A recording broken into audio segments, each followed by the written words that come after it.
Uh-oh.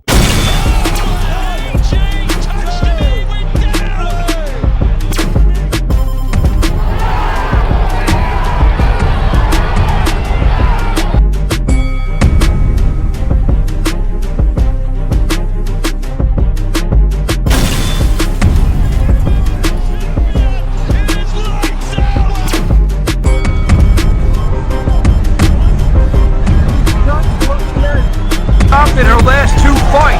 Good way hitting him from that way down.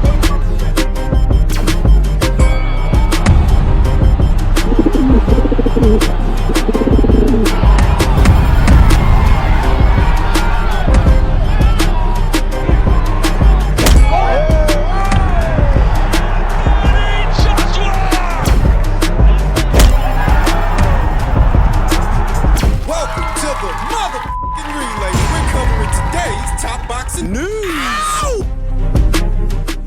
Okay, we'll start with this. A look into what might be next for reigning IBF welterweight champion Natasha Jonas. What she'd like versus what is viable.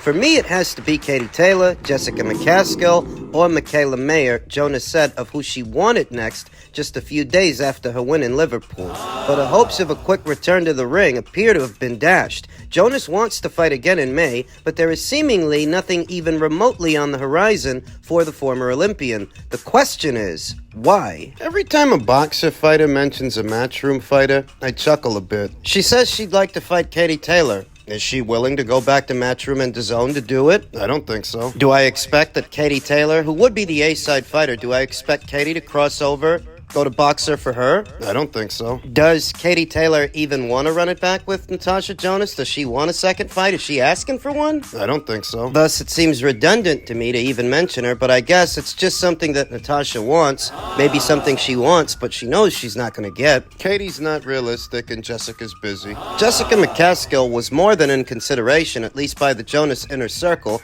It had always been a fight that Jonas wanted. Previous attempts to make the fight ended in failure, but she had high hopes that this time the fight would be hers. But McCaskill will instead defend her remaining world welterweight titles against another boxer fighter in Lauren Price. Make no mistake, Jonas has a story to tell about that, but politics and internal wrangling aside, Jonas has missed out on another possible opponent. If Jessica beats Lauren Price and remains WBA and Ring Magazine champion, I could definitely see a fight between her and Natasha materializing, but that's only if Jessica wins, and I don't think she's going to. Ben Shalom told me a few weeks ago that he was planning something big for Jonas in September. The obvious not-so-hidden meaning in those words is for Jonas to fight the winner of McCaskill versus Price. Shalom obviously hopes that fighter will be Lauren Price and a big in-house unification fight can then be made, but Jonas wants to fight before September, and at 39 years old and her apparent final year in the sport, already slowly ebbing away, you can understand why Jonas wants a quicker return than September.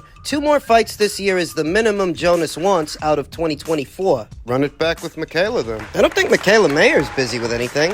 You could do a rematch with her, but Natasha was very fortunate to get the decision in the first fight. Wasn't an easy fight for her. She got hit a lot. And I'm a fan of Natasha Jonas, but make no mistake, I scored that fight for Michaela Mayer. Michaela Mayer should be IBF welterweight champion right now. Not too sure how keen they are on running it back with her. Mayer rematch seems remote at best, at least in the UK, despite the American desperately wanting a second fight with Jonas. But could the Mayer camp make an offer for Jonas to have the fight in America? Would that eradicate any outstanding issues to make the rematch? I'm not too sure how much Boxer wants to make that rematch, but I'm not too sure how much Top Rank wants to pay for it either. Natasha makes good money in the UK. It would take good money, very good money, to bring her to America. Jonas or not, Mayer's not hanging around. She is already making plans elsewhere. Mayer told Fight Post last month that her preference is fighting Jonas again, but she is also targeting the winner of next week's WBO title showdown in Sheffield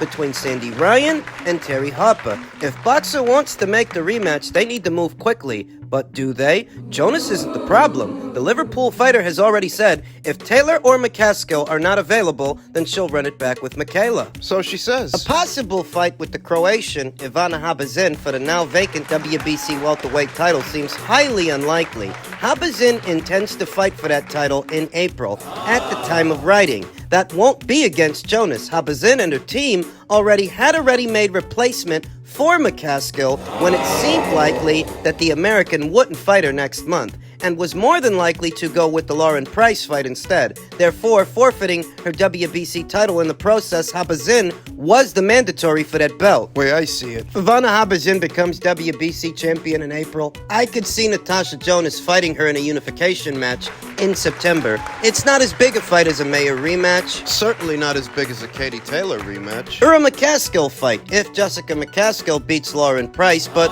Ivana would be there in that scenario. She would be a champion, she would have a belt. She's beatable. It does seem strange that both boxer fighters were not accommodated in the negotiations that saw McCaskill versus Habazin matchup assigned to Dust, especially when the obvious intention is to match Jonas with the winner of McCaskill versus Price. Why not have Jonas on the Cardiff show in May in a world title doubleheader to help promote what may or may not come in September? A missed opportunity. When they were in the process of finalizing McCaskill versus Price, knowing that Jessica was previously assigned to fight Ivana Habazin, Did they try to get Ivana in the ring with Natasha for what would be the newly vacated WBC title, for what would be a unification match? Did they even try? questions that need answers, because if they had, that would have been a nice decorative item for the McCaskill versus Price fight. Maybe they did, but Ivana didn't want to play ball. Why wouldn't she? You see what it says? They had a replacement lined up.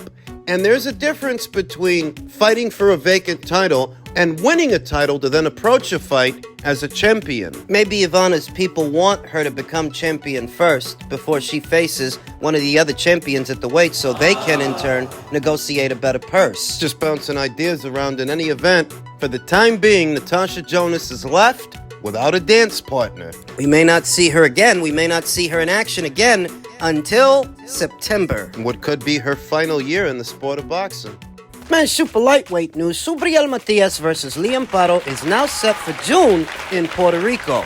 Paro of Australia was the front-runner to face Matias, but talks reportedly stalled and other options were explored. Paro ultimately came back to the table. Yes, after several attempts with several opponents, yes, he is Subriel's opponent, confirmed Matias' manager, Pedro Cruz. He will be fighting Subriel in June in Puerto Rico. Matias is a hot property after winning 5 straight since his lone career loss to Petros Anayan in 2020, which he avenged in 2022. Matias, 31, captured the IBF title by stopping Jeremias Ponce, then unbeaten, in 5 rounds. Last time out, he bested Shohan Ergashev, also unbeaten, forcing him to retire in his stool after 6. Matias was on the PBC side of things until recently. Now he's with Matchroom. We've been seeing a lot of that last couple of weeks, the last couple of months. What were PBC fighters migrating elsewhere? Michelle Rivera very recently left the PBC, inked a pact with Dimitri Salita. Shidi Ellis seems to have left the PBC and seems to have joined the Team Combat League. What's that? It's a novel group that attempts to turn boxing into a team sport, a tag team sport where several fighters fight, Taking turns. as stated. Subriel Matias is not the only fighter that has decided to jump ship and leave the PBC. We're seeing a lot of that. Matias, He's fighting Liam Paro. Cruz said his fighter is already shaping up for Paro, a southpaw challenger he rates highly. Very good fighter, excellent fighter, Cruz said of Paro, but Subriel is already quartered in Mexico preparing for Liam Paro. And after Matias signed with Matchroom, the promoter made it clear it wanted an immediate homecoming fight for Matias. Several names were initially in the mix, and although Paro received the nod, Matchroom still has designs on other big names at 140. There was Elvis Rodriguez, Michelle Rivera, there was Steve Claggett, there was Gabriel Valenzuela, and Liam Paro, Cruz said. And Matchroom chose Liam Paro. It is a voluntary defense, that's why Liam Paro was chosen, but we are ready to fight any of the elites. We just need to be given the opportunity. It's smart. It's good thinking, having Subriel Matias have a homecoming fight in Puerto Rico, as Puerto Rican fight fans are fiercely loyal. I don't think enough was done at Top Rank. I don't think enough was done at the PBC to tap into those Puerto Rican fight fans and their Puerto Rican wallets. At this point, Subriel Matias has fought under the Top Rank banner, under the PBC banner. Now he's fighting under the Matchroom banner, and Matchroom has the right idea. The Dominican Republic's own Michelle Rivera has gone on the attack, saying that Subriel Matias and his team and Matchroom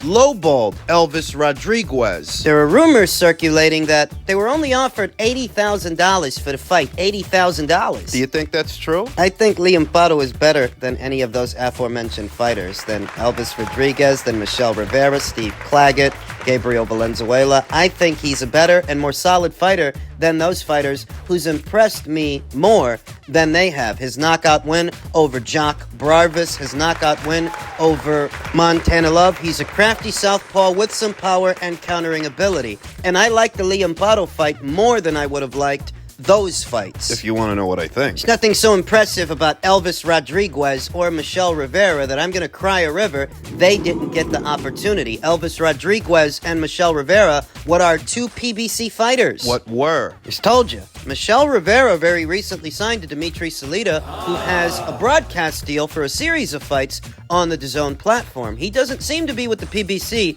anymore, and Elvis... Maybe he is, maybe he isn't, but he seems to have been in the market for a Matchroom fighter. So make of that what you will. Can't be because the PBC's got him so busy. I like the Paro fight better than those fights. I would have accepted any of those fights. The Elvis fight, the Michelle Rivera fight, they would have been fine, but I actually think Liam is more on the up and up than those fighters are. He left more of an impression on me than they did. A crafty southpaw who can punch, who can counter. You don't think $80,000 was kind of low? Let's assume it's the way that Michelle Rivera says it is, and that's all they were offered. I guess those guys ain't worth very much to Matchroom and DAZN. If it's the way he says it is. My question is, what leverage did they have in that situation if that's all that they were offered and they were expecting more? Why were they expecting more? What do they have going on? Oh, because you wanted big money.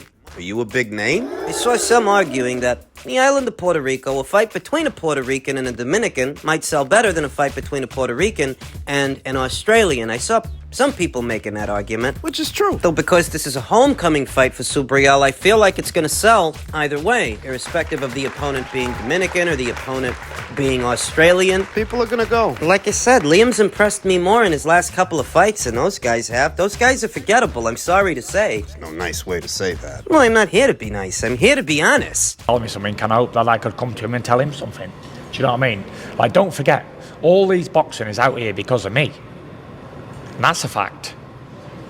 Like, when I brought Turkey Al-Sheikh to boxing, there was no, he wasn't involved in boxing at that time.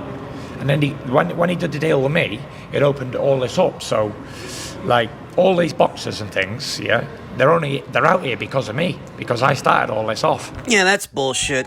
From the Gypsy King, what is the king of bullshit and bullshitting? Big fights in Saudi Arabia did not start with Tyson Fury. What is he, out of his mind? No, he's just a pathological liar. If you want to know who started big fights happening in that region of the world for big cash, obscene amounts of money, it wasn't Tyson Fury. He didn't start that. It wasn't even Turkey Al-Sheikh. Though we appreciate his efforts, we greatly do. But it wasn't him either. Big fights didn't start all of a sudden ending up over there. Big fights started ending up over there when the people in that region of the world took an interest in what was the Joshua versus Ruiz rematch. That's when it started. That's where it started. But per usual, Tyson Fury is allowed to tell lies, bold-faced lies, without being challenged by members of the media. Likely because if he is challenged, those members of the media won't have access to him anymore. They don't want to ruffle his feathers. They don't want to make him uncomfortable. That's how it is now. We see this a lot now in the sport of boxing and how it's covered. You don't want to make the fighters or the people in boxing upset, so you don't challenge them. You let them sit up there lying through their fucking teeth. The virtue of this digital era and digital media is that everything you need to know is just a click away. And big fights in that region of the world didn't start with this fat fucker. So why is he saying they did? What it reminds me of is Tyson Fury's hiatus from the sport. The circumstances and everything that led him to taking a long hiatus from the sport. All the while, he was taking shots at Anthony Joshua, calling him a paper champion. We know what the circumstances were. Supposed to be having that rematch with Vladimir Klitschko while he was being investigated by UCAT and the BBBOC for failing an anti-doping test testing positive for nandrolone. Conveniently absconds from the sport behind the guise of being mentally unfit, vacating every single alphabet title he won from Vladimir Klitschko. Where it gets interesting. Because we know all that stuff already. Charles Martin ends up with the IBF title. Charles Martin ends up becoming IBF champion. Joseph Parker ends up becoming WBO champion. And you never saw Tyson Fury take shots at them. You never saw Tyson Fury call Charles Martin a paper champion. No, he was ringside. He actually congratulated him. Never called him a paper champion. I never saw him take shots at Joseph Parker. They ended up becoming bosom buddies. But he never called him a paper champion, and he never laid into him the way he started laying into Anthony Joshua. During his hiatus from the sport, he called him a paper champion. For beating Charles Martin, for beating Joseph Parker, for unifying the titles in the heavyweight division, the ones that he willfully gave up. You gave those titles up. What the fuck were you expecting? You thought the entire sport of boxing was gonna stop. You're saying he's a paper champion because he didn't win them from you, but you're the one that gave those belts up. If not for your Mariah Carey moment that you were having that saw you leave the sport for 2 or 2.5 years, perhaps he would have fought you. That's not on him. That's on you. I think about how Tyson Fury likes to twist things, twist reality and twist the truth. How the media lets him do it. And how he could sit there with a straight face saying that he's the one that opened up the Saudi Arabian market, that he's the one that brought boxing to that region of the world, as if the truth and the reality of it isn't just one click away. He's a pathological liar. I think he's got an inferiority complex. He feels the need to lie to himself and to lie to other people. He's got an inferiority complex. Did you ever notice that he always tiptoes in all his pictures? He's already a very big guy, very tall guy, very long guy, but he still gets on his toes whenever he's standing next to somebody to appear taller than they do. You're not tall enough, Twinkle Toes? Do you feel small next to these other guys that you're always doing that? Because it's well documented. He's been doing it for years. Does he think people don't notice? Like when he says that he's the one that opened up the Saudi Arabian market. Does he think people don't notice? He's got an inferiority complex. I think he does. And he compensates for it by twisting reality, twisting the truth, making things seem a certain way. Joshua versus Ruiz, too. That's what opened up the Saudi Arabian market, not you.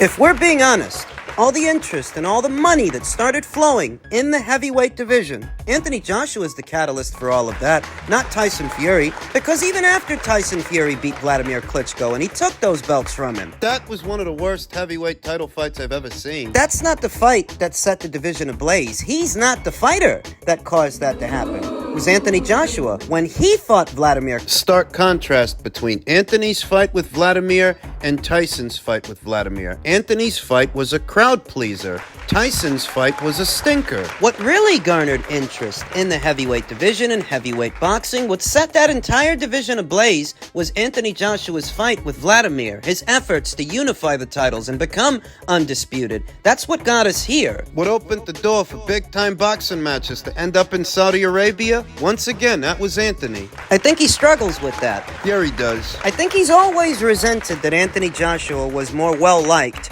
and more well-received than he was. It's a form of penis envy. Tyson Fury does have an affinity for inquiring about other men's penises. But that's what it is. I think this guy's got an inferiority complex, and that's why he needs to twist the truth as much as he twists it. Lie as much as he does. You know, in this same interview, he said he can't tell you how good Francis Ngannou is. Even though he fought him? Coincidentally, Anthony Joshua, he can tell us how good Francis isn't because he knocked him out. Isn't that what people were expecting you to do?